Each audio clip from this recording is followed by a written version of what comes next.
If you like what you watch, then don't forget to follow us on Facebook and Twitter for the latest updates on The More Show. Remember to subscribe to our YouTube channel for new weekly television and radio shows.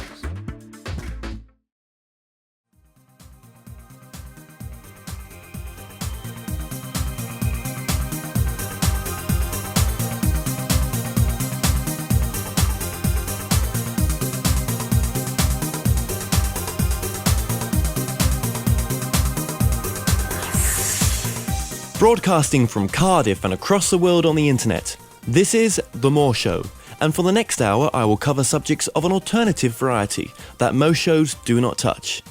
On today's show I am joined by Doug Yurchey, where we'll talk about his research into Atlantis and the great scientific genius Nikola Tesla.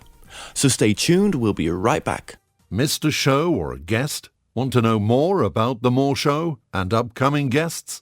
Then log on to www.themoreshow.co.uk. You're listening to The More Show, and here's your host, Kevin Moore. Doug Yurchey was born in Pittsburgh, USA in 1951 and dedicated his life to understanding and solving great mysteries. His research has led him all the way from Atlantis to scientific genius Nikola Tesla. Because of his study and understanding of Tesla, Yurchey has literally rewritten history. The idea that our ancestors were technologically superior is a vital theme that he currently promotes. In 1990, Doug was hired as a background artist on the Simpsons TV Show and has become a successful internet writer with over 10,000 Google listings. Doug, thank you for joining us. How are you? Very good. It's a pleasure Thanks for having me, Kevin. Yeah, it's a pleasure to have you on the show. Now, I take it you used to work on the Simpsons, which is a fantastic series. That was the first 2 years that it came out. They were hiring everybody, and then later they even dropped my department. So I was there for like the first 2 years. So it was pretty cool. Okay. So you was there for 2 years, and that was back in 1993. Would it have been? 90, yeah, wow, that's some. It just seems to be one of those shows. It just seems to go on and go on and go on. So, so tell me, Doug, how did you get into studying Atlantis and the mysteries of the ancient worlds? I'll tell you, I had a very strange experience when I was married back in the 70s, and I was married to a psychic who could really channel. I don't know if you've heard of Seth Speaks and things like that, where like an entity can actually take over a person's body. I actually lived with that. Wow. With a wife that could like exchange places with an alien. So I feel for 4 years, so I feel very fortunate that this experience happened. And I've spent all my life since the divorce, all my life like researching what I've learned. And the two main things that came out of it, and I think even if you just lived with someone who was intuitive, I think you might come across like sort of a new age thinking is reincarnation and Atlantis. And these are two things that, aren't quite accepted in the mainstream, and yet this is what I've researched, and I just came across through this psychic. I was given 13 points on the Earth surface, and I immediately recognized some of them. Some were Stonehenge, the Great Pyramid, Easter Island. I knew about some of these, the Incas. I knew about some of them, but I've spent my life searching these 13 areas, and by now there's some strange anomaly that shows that the human race went back thousands and thousands of years, and not in a primitive state, in an advanced state, in these 13 places. Now, something's wrong there, Kevin, because we're supposed to, I was taught we came from the Tigris-Euphrates River. Yeah. And then now the thinking is in Africa, because they believe in evolution. And, England, they had 200 years ago, Charles Darwin was born. And I know that that's still believed, probably more in England than anywhere else. But I would say so. Yeah, and I'll tell you, we have to throw away Charles Darwin, and there is physical evidence to prove that he was wrong, that like we've thrown away the flat Earth idea. Yeah. Science holds on to that so much, but there's a contradiction here. How can we be primitive and have been these cave people when there are these pyramids and things that we cannot build today, that we're finding out are older than we think. Something's wrong there. We have to build these things, we had to be advanced, and yet we're taught we were cave people. Well, tell me, Doug, tell me about Atlantis and the work you've done so far. Well, this is what I'm doing, and Atlantis is not, as most people think, like, some land somewhere or just a continent. It was these 13 areas, because there was on this map, and I wish people would write to me, because I would send them I would send them information. I would send them this map that was like channeled. And how about if I give my email address out right now? Sure, go ahead. Okay, it's please write to me. I'll send you chapters of my book, this map. It's Dougco at surfside.net. DUGKO at surfside.net. Dougco at surfside.net. Okay. It's spelled DUGKO. And if people write to me, I'll send. I know this is going to sound outrageous, but if they see this physical. These mysteries that happen in all these places, and if you step back, it forms a world pattern. I was on Coast to Coast with George Honori, and he actually gave me a hard time. But he did agree that, gee, if all these places do fit a pattern, then they're all connected. So you're basically...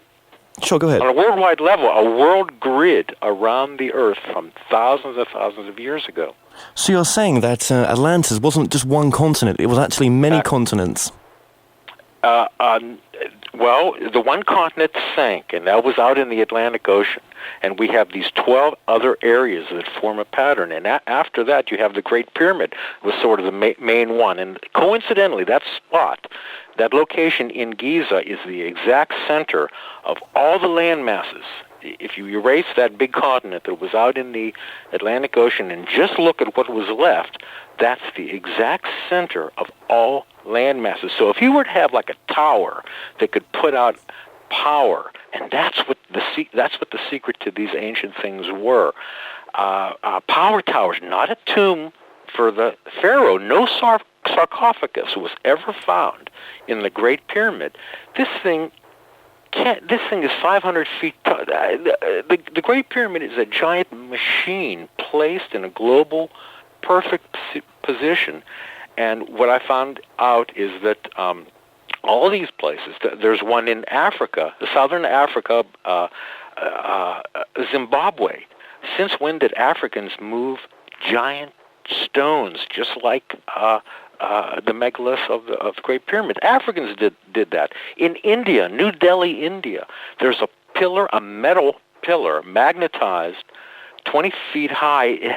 Some modern refinery had to make this metal pillar. It's never rusted, and it seems like a Tesla coil. See, this is the whole thing. When I came across Tesla, he answered his work answered all these questions. And Kevin, no one out there, even among Tesla fans, they don't use Tesla's research to solve the ancient world, and this is what I've done. Sure. Few people are doing that because, for one thing, people don't know the story of Tesla. Well, we'll come to that in a minute. Let's just go back a second there. So you're saying that Atlantis was a continent in itself, but when it was destroyed, these other power grids came up. Yeah, humanity sort of centered on these other, and they rebuilt it, and that's why you have that's why you have the Incas doing the same things. You have the Egyptians, and then you have the Mayas. This is technology going backwards. This is societies greater than us, than what we can do, because look what they built. Our greatest machines can't lift the stones that they move. Now, this isn't magic. It is anti-gravity is a real science. Just because we haven't developed it and used it on the market today doesn't mean anti-gravity isn't really done. I interviewed Ralph Ring, and he, as a teenager, took a test ride on a saucer built from Otis T. Carr. Otis T. Carr was a student of Tesla, and so in the sense that these were Tesla's plans for a saucer. And here was a man, as a boy, he's still alive today, went on a saucer ride. Well, what happened was the government, this was in 1960, there was going to be a corporation based on Tesla's ideas where everybody would be flying around in saucers. I'm serious. And the government came down, shut it down. And I think Area 51, I think they recovered saucers from Roswell, and that's why there was Area 51. And then later, they recovered these saucers to figure out how did Tesla do it, all for military purposes. Now, so all I'm saying is anti-gravity is as real as television or radio. The ancients were greater than us. They built greater than us on a worldwide scale, and they had that. Okay. Now, what do you mean by world power grid? I mean, what was the purpose of the grid? The same thing. If you study Tesla, you will find out what he wanted. Now, there's a giant tower that he built in New York. This was the sum total of all his work. Now, Tesla invented everything that had to do with electricity, not Edison. Tesla had invented everything to do with radio, not Marconi. Now, there's a reason Tesla didn't get the credit for these things, but imagine combining radio and electricity.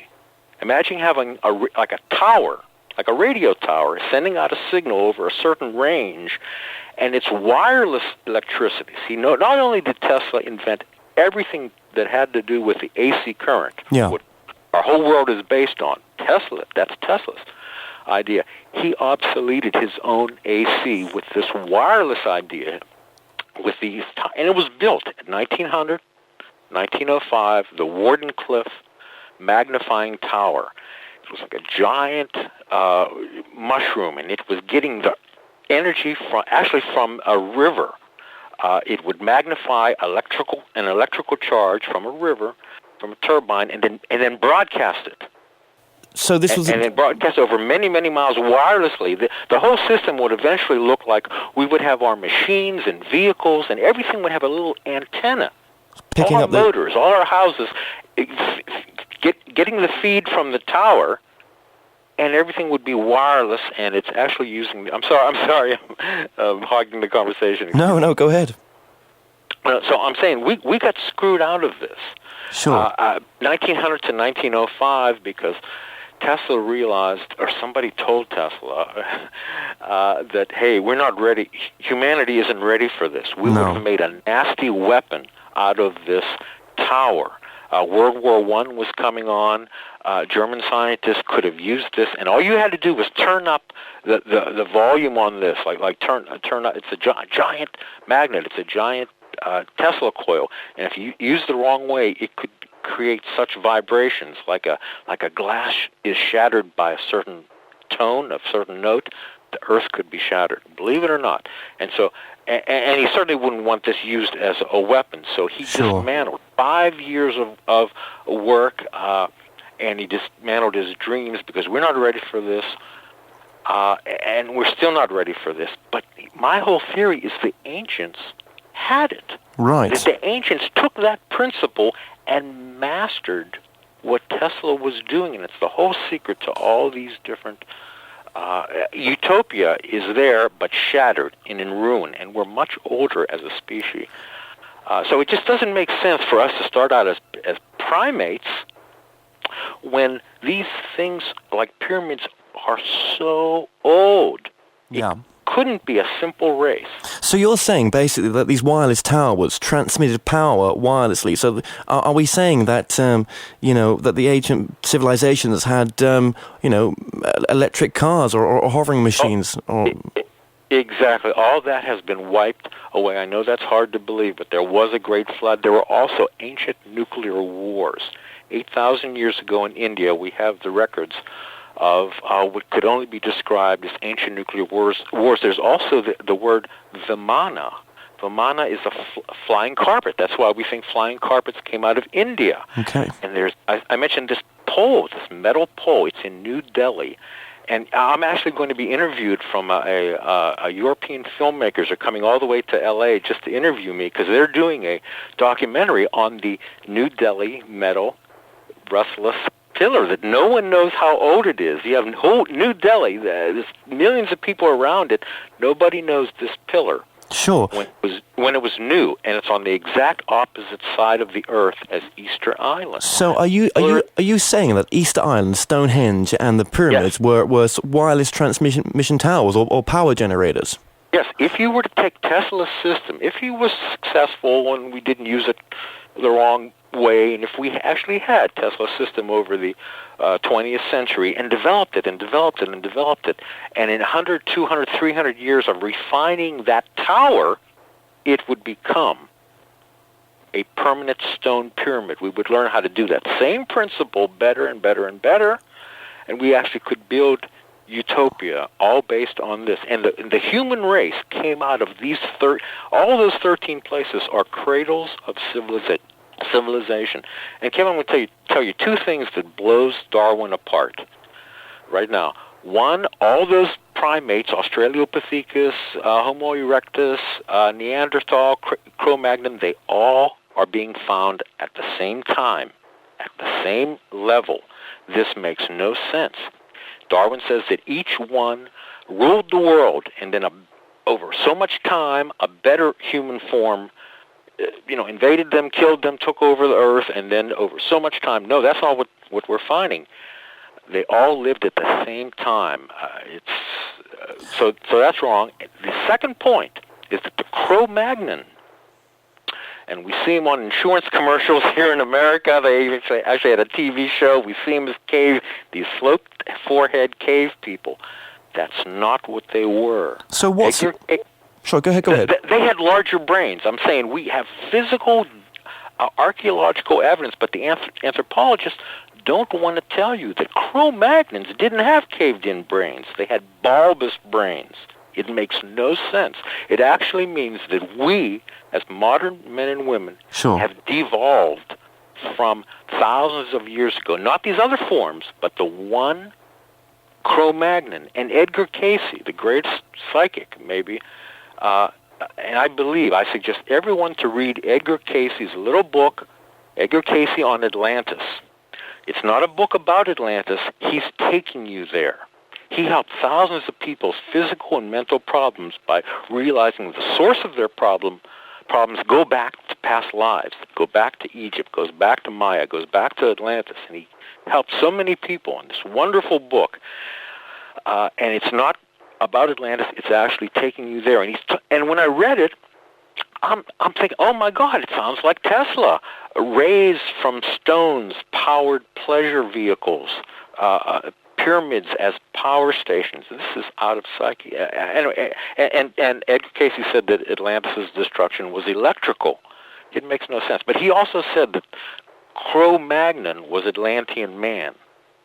And then you find that the brain cavity of Cro-Magnons are huge, and this makes no sense, and yet it does in this crazy view of mine that we began in a great enlightened state, and then it could blow up in our face. And Eden and Atlantis are the same thing. They were a paradise that shattered. The humans left in disgrace, and I think the pre-Incans, and then the survivors of Atlantis went to Egypt. Sure. And on one side of the ocean went to the Incas.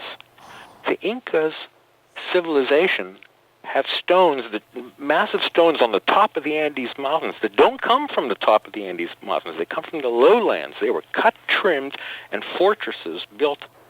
We just can't do this. We can't farm there today, and a lot of these places we didn't discover until we flew over the Andes with an airplane. Oh, look what's on top there. Sure. So this all goes back to a different... we come from a greater form of human, not from any type of simple primate.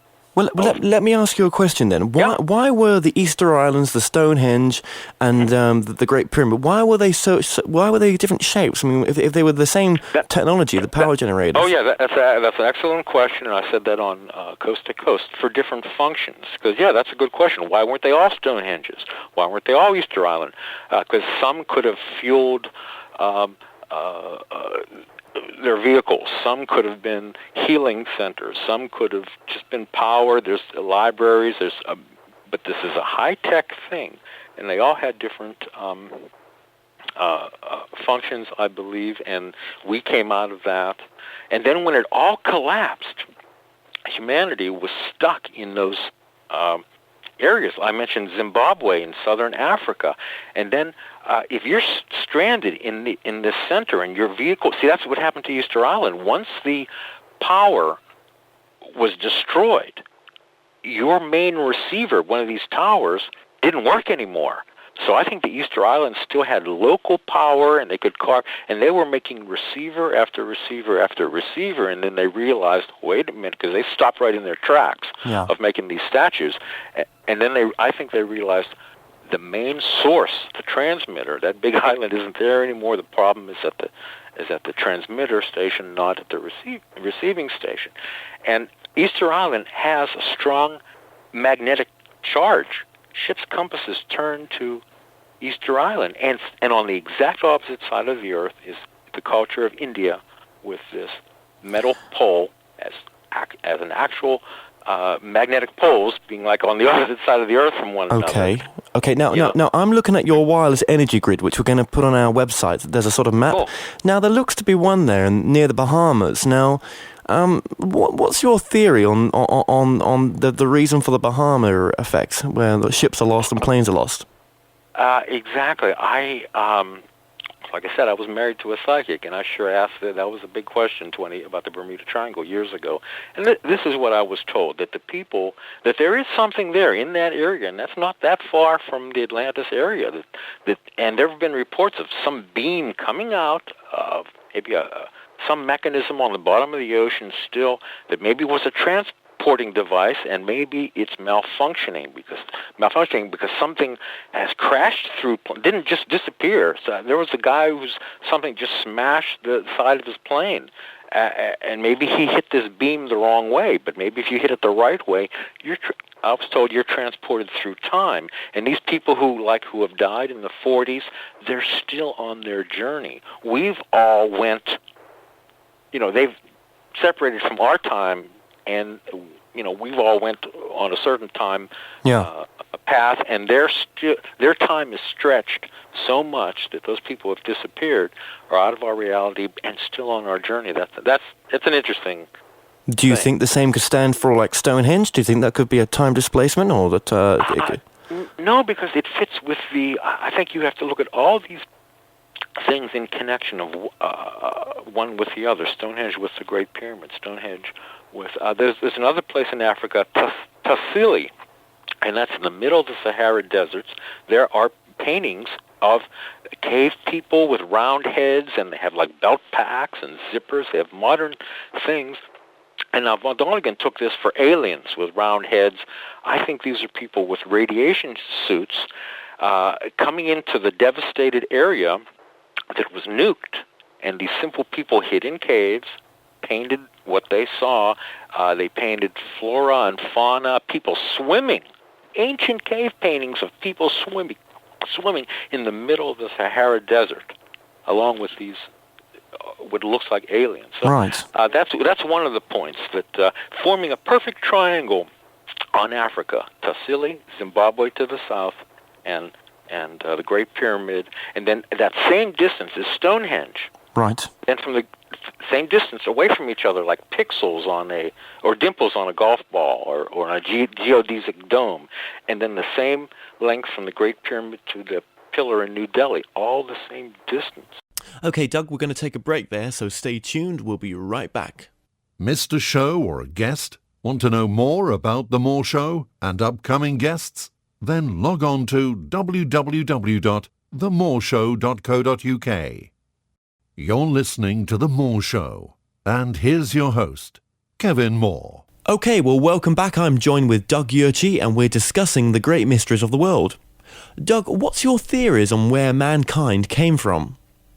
Well, they came from the stars. We landed here and built this. Once you realize that type of technology existed, we can go into space today. Today we can go into space. Today we know how to humanly clone. So today we can go to a planet, another planet, let's say, clone ourselves and leave. So what would happen to the clones left on that planet? They would want, so we would be their gods. And this, I think, essentially happens. So since science doesn't see that this great technology, yet there's all the physical evidence there, since they don't believe that such a technology existed, then they can't say, oh, we came from outer space. I think we landed here in an advanced state, built this system for a space colony for the longest period of time. It kept blowing up. We kept reforming it, blowing up. Later, the Indians couldn't build in stone anymore. There are amazing earthen mounds of the Cahokia Indians and the Anasazi Indians. These are amazing Indians between the Mayans and Aztecs and the old West American Indians. These are so much more advanced than the old West American Indians. So you have a perfect devolution in the Americas, because if the first Incas, first Indians walked over here from Asia like they think, they certainly didn't take boats like Thor Heyerdahl's boats sank. They didn't come over from rafts. How did the Indians get to the Americas? They didn't walk over the Bering Strait, because the first Indians, the Incas, would have all those fortresses in Canada. Sure. They wouldn't walk all the way down to South America at the top of the mountains and start building there, and yet that's what happened. So I think they landed here, as Cayce says, survivors of Atlantis, built those fortresses because they were at war, those stone fortresses which actually could protect themselves from atomic bombs. Here's another one, Russia. I didn't know that the ancient Russians moved great stone, just like I didn't know the ancient Africans moved great stones until I studied it. There are these things in Russia called dolmens that look like the perfect bomb shelters. And I think they were bomb shelters. Yeah. And one of my grid places is in Russia, and I got an email from a fellow named Vlad Pakimov who studied, and he said, he complimented me on my theory, and he said, we found this Russian Sphinx in the mountain, carved mountain with an ancient city. And I asked him, is it anywhere near my grid point for Russia? And he said, yes. So that's pretty remarkable that out of that whole thing, here's, I had the map since the 70s. Right. And they've just found this ancient city. And then it even goes further. In Canada, I thought I had 12 out of 13 on my grid, and I thought I'd had nothing for Canada. We have found in Google Earth this giant picture of an Indian that's only seen from the air. Incredible. In Canada, and it's the exact same spot on my grid. X marks the spot. Now, what's your theories on the Atlanteans being able to control the weather? Yes, that's how they were able to farm on the Andes Mountains. There's terraces, Machu Picchu. You see beautiful Machu Picchu, and there's terraces. Well, they're not farming there today. Nope. But they farmed there. That's what those terraces were for, because they controlled the weather. But, again, this high-tech society blew up. So there goes your weather control, and that's when the Ice Age came in. And I actually think that the deserts are not natural formations. They were nuked, and they were just areas that didn't grow. Many areas did grow back, but these were in torrid areas that weren't going to grow back. Maybe deserts aren't natural formations. But people don't know what a Tesla system would look like because he was taken out of our books. And like I said, we have that one tower that was built, Wardenclyffe, that was built in New York because it would accommodate all the people in 1900. That's where the population was in the United States, in New York. But this is what did it for me. This is where I had my revelation. Sure. When I was reading this, I found out that Tesla wanted 8 more towers. It would have looked just like those towers, I'm sure, but at specific global positions, because he was going to build this system. It was the first of 9 towers. He would have had a world grid of 9, where I think the ancients had a world grid of 13. Okay. And every, from the ground to the ionosphere, would be, from the negatively charged ground to the positively charged ionosphere, would set up then a field. You would have power out of thin air at the top of Mount Everest or the bottom of the ocean, because you'd have that global, at any point on the Earth, and like I said, up to the ionosphere, would be a charged field. And Tesla had that. He wanted that. But so when I said, "Oh my God," Wardenclyffe was just the first of a 9 system. I had my Newton's apple, and I had a realization that threw me to the ground. Crying like a baby. I knew everything was wrong. Our school books were wrong. Even von Däniken. I loved von Däniken, just the third alternative of maybe the primates. 2001, the film 2001, is von Dänikenism.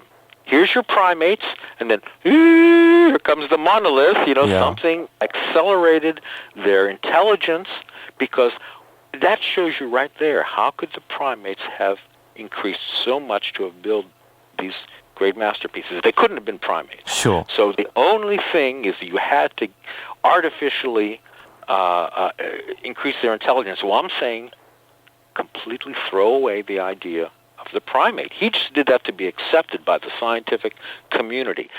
Just deal with the monolith. Just deal with the aliens coming in. There's a whole origin theory right there. No one is saying it. I'm saying it. Okay. I'm writing this book. I'm very excited. Now, you mentioned just a moment ago before the break about your book. Just tell us about your book for a minute. It's called We Are Fallen Gods, and I've tried to write this book so many ways. My old title years ago, when I first made the connection, was the Atlantis Tesla connection. When I first put it together, and I had a lot of dead ends, and then I came up with Atlantis Power Grid, and that was a pretty good title. And I wrote a small version of the book and put that on the internet. Maybe that's how you saw me or found out about me. That's right, I did. An article called Atlantis Power Grid. It was actually published in a beautiful English magazine called Paranormal. I know the magazine. I was on the cover of Paranormal for it was a 2-part series, my Atlantis Power Grid, and that was the short version. Now I've rewritten the whole thing, come at it from a different point of view, and now it's called We Are Fallen Gods, because I've just completely changed human history. But I'm using Tesla. I'm using physical evidence that if we look at all these mysteries in the past and stand back, oh my God, they form a world pattern. They're all connected. In Australia, I didn't mention the one in Australia. No. There's that Ayers Rock, that red rock. It's a main feature in Australia. It's a giant mesa that's a red, called Ayers Rock. That's the largest rock on Earth. We only see the top of it. It's a giant spike into the ground. It's all in the Alice Springs area, and there are many strange things in the Alice Springs area. Petroglyphs, it's ancient writings on rock, rocks fused together. We find many areas of rocks fused together like it was nuked. We also find green glass and this is when in the 50s, when they first developed doing the above-ground tests of nuclear detonations, they produced sand and deserts, and out of that, green glass. Yeah. It's a product of being nuked. We have found ancient green glass in Russia, in Europe, in all these places where there are these deserts, and in Australia, in the Alice Springs area. Someone sent me the foundation of an ancient pyramid in Australia. I didn't know about that. But it's all in that one area of Alice Springs right next to that Ayers Rock. I think they magnetized that rock, that giant rock. And I'll tell you a thing that happened with Tesla. I think it's related. Tesla had a little pocket oscillator in New York, and he created the biggest earthquake that ever happened in New York, artificially. He attached this pocket oscillator to a support beam of a large building, and it started to oscillate. And the police next door had to come in because there was an earthquake happening, and they saw Tesla taking a sledgehammer to the pocket oscillator because it would have built up such frequency there would have really been some damage. So I'm saying that these ancient standing stones, they're all okay. You have Stonehenge, But all over England, even the northern France, there are these standing stones. Yeah. Also in Russia. Yeah, that's right. All you need is that ground contact. So, in my theory, the main Stonehenge is gathering the energy and distributing it to these other standing stones. Also, we could use this energy. But what would survive from that great age if it all blew up? Just the rocks. Yeah, so all the electronics and all the other parts that would have made the system work have gone. Right. And one important thing, that's why we can't have Tesla today. If we had Tesla's towers today, it would fry all our electronics. It's a giant magnet, and you can't put a magnet on your computer, right? You right. can't. So see, that's why we haven't heard of Tesla. It's a whole different system. When he would have had that system going, he would have disturbed nothing. That was that was 100 years ago. Everything would have been incorporated, world phones, world power, into a system. Nowadays, it ruins the established system. So everything has to come down before they put in a Tesla system. And right.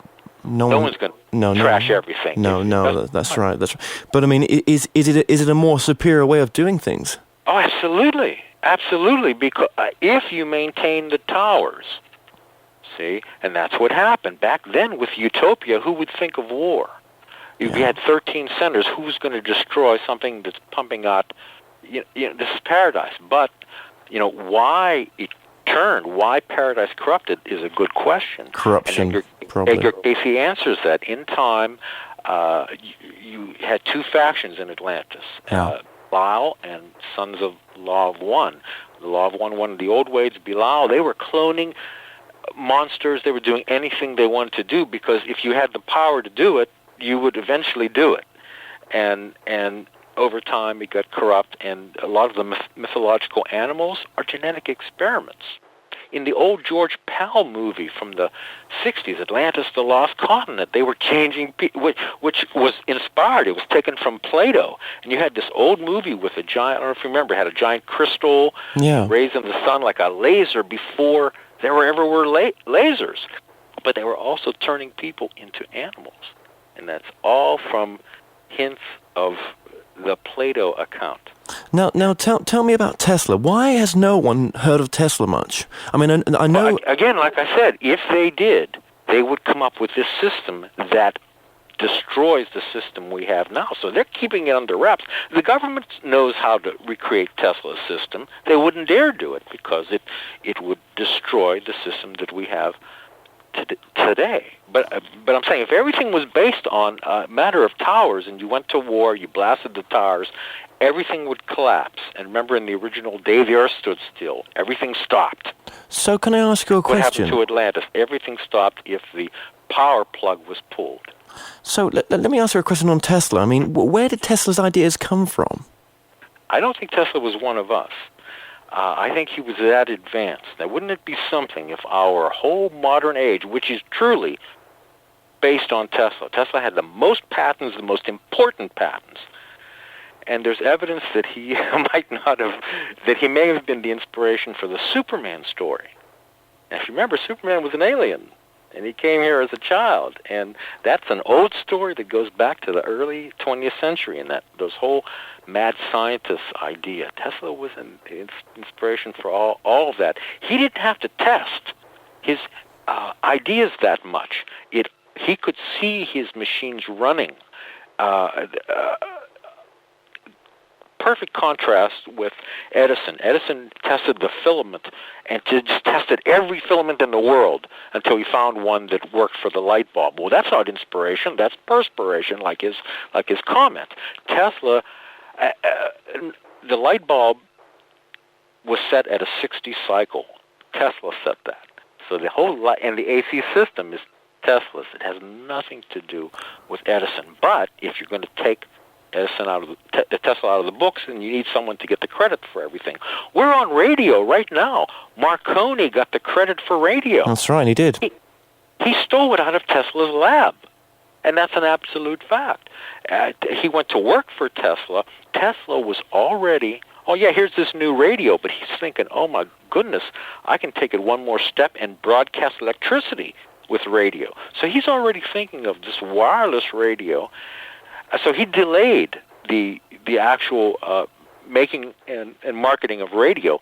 Marconi went and did it, and the Supreme Court ruled a year before Tesla died. So the Supreme Court ruled Tesla's patent was valid and that he predated Marconi, and they invalidated Marconi's patents. Yet the schools aren't changed. You're still going to get it marked wrong if you don't put Marconi. So this very thing, television should be Tesla vision. It's so shocking how much damage that has been done. That's because they've taken Tesla out of the book. So what were Tesla's experiments? Can you name a few? Well, the Colorado Springs was his big one. That proved that the whole Earth could be used as an electrical conductor. And this was 1899. And this led to the Wardenclyffe, the bigger tower.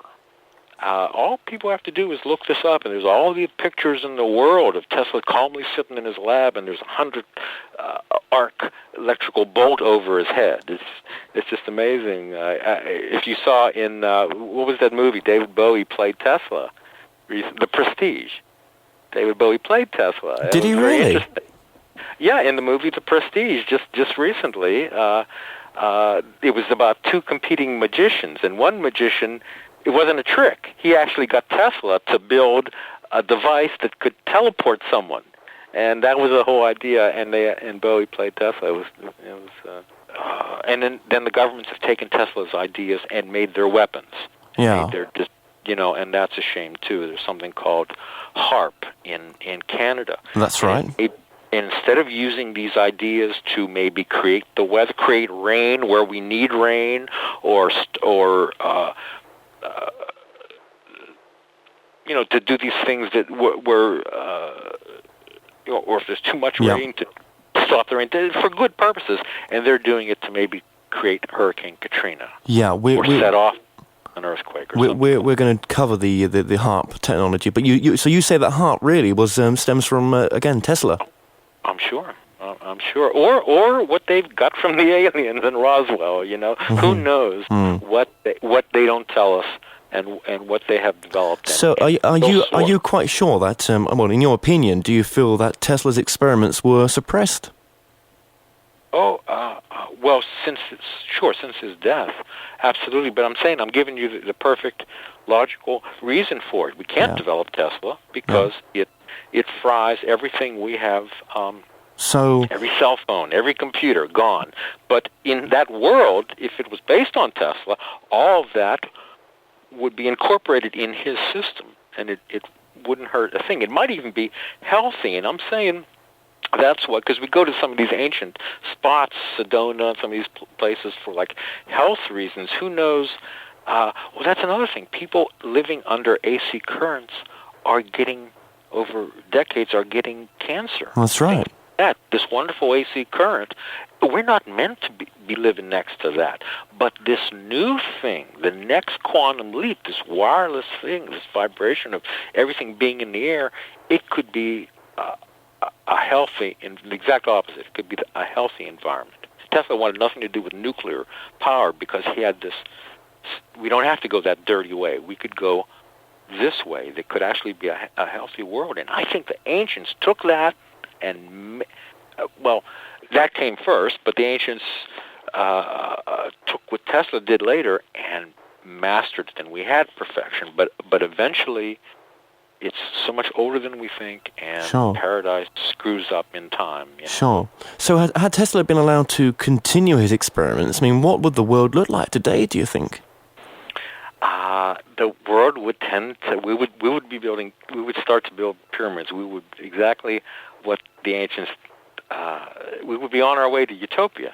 And it sounds crazy. There wouldn't have been the World Wars or the Great Depression or things like that. Yeah. And I don't think war and these like I said, Darwin thinks we're an animal. I don't think that's our nature. What I'm trying to tell is that there's a whole new view of the human being, and it's supported with the large brains of Cro-Magnons, with the magnificent things we've built in the past, that's our potential. Yes, we've fallen, and it's hard for people to believe that we began in greatness. But if that's true, that's a positive future, because all that will return. And just like technology is returning, maybe the future won't be a total disaster. There might be bad things right around the corner, but I'm saying maybe in the long run.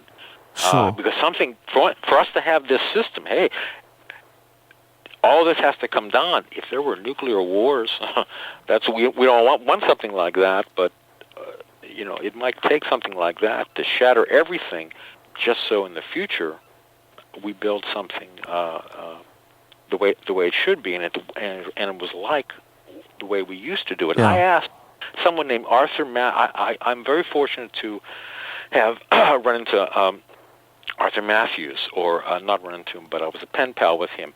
He may have been Tesla's son, believe it or not. And he died in 1986. Tesla supposedly gave all his secrets to Arthur Matthews, and he told me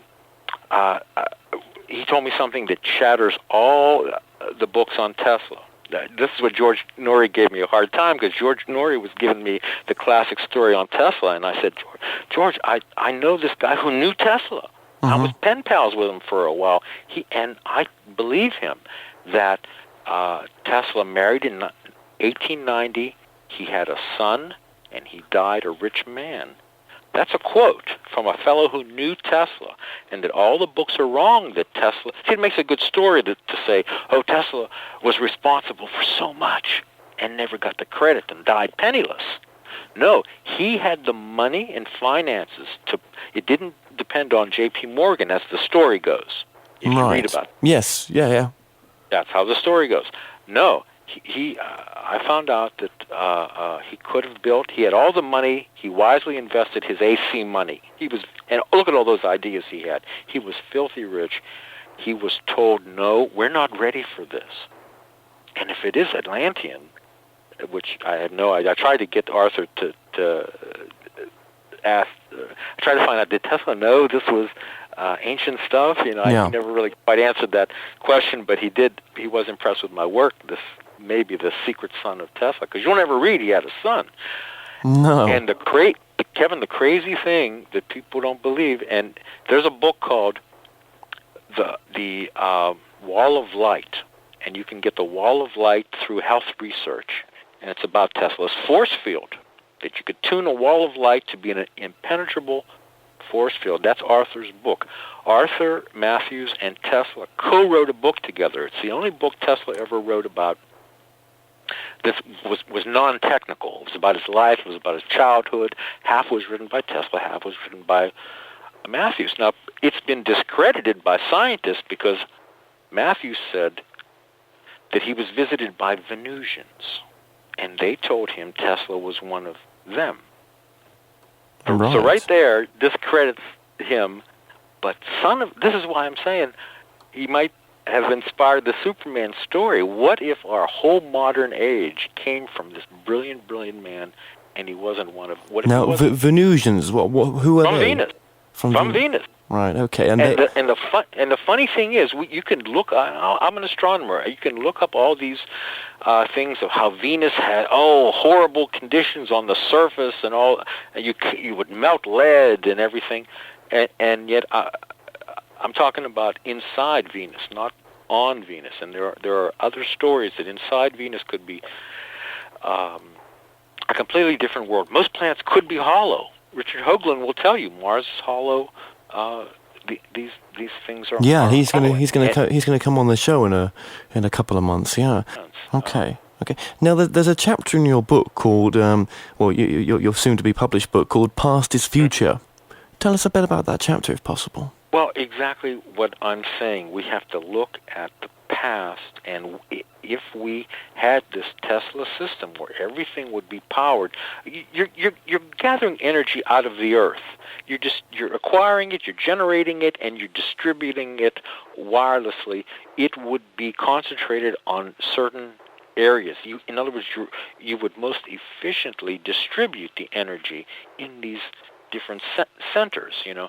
So I'm saying, son of a gun, if you look at our past, there's a world grid. That shouldn't be. It shouldn't be all connected. All these, the Incan culture, the Indian culture, the African culture, the Druids in England, the ancient Australians, ancient Russians. How could you have all this culture, almost thousands of years unknown, in a pattern, in a world pattern? Yeah. Has to all be connected, and we have these stories of Atlantis and what happened to it. I believe Plato, I believe Edgar Cayce. Like I said, read Edgar Cayce on Atlantis. It's inspired. Edgar Cayce uses the word things, that Atlantis made these things. They went to war over the things. Cayce did not have the word, in his time, he didn't have the word clone. And if you replace that, a lot of things make sense. They could make the A-class. They mastered geneticists. They didn't just clone like we would clone. Like they mastered building techniques. Anything we had, they mastered. So of course. You could make different. Well, Kevin, doesn't this make a little sense? If that was the way, hypothetically, if that's the way it was, and you could make these different humans, and you had that technology, wouldn't you make eventually? Yeah. Your utopia. Wouldn't you make workers? Wouldn't you make slaves? And later even armies. If you could whip well, of course. I mean, you look at the amount of people that must have worked on the Pyramid of Giza, for example. You're talking about... Not necessarily. Well, because I'm saying if it was done by the higher techniques... Sure, okay.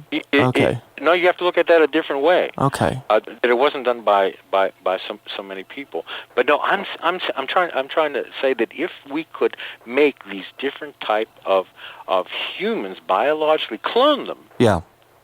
There's your Australopithecus. There's your Neanderthal. There's your Homo erectus. There's your different type of primates that I said all existed at the same time, but didn't have the massive brains that the Cro-Magnons had. Okay. I'm trying to get to the place that, in my view, I actually can explain that mystery where science can't. Well, Doug, we've run out of time there, so I would welcome you back in the future. Thank you, Kevin. Yeah. I appreciate it all. From myself and all my guests, until next time, be safe.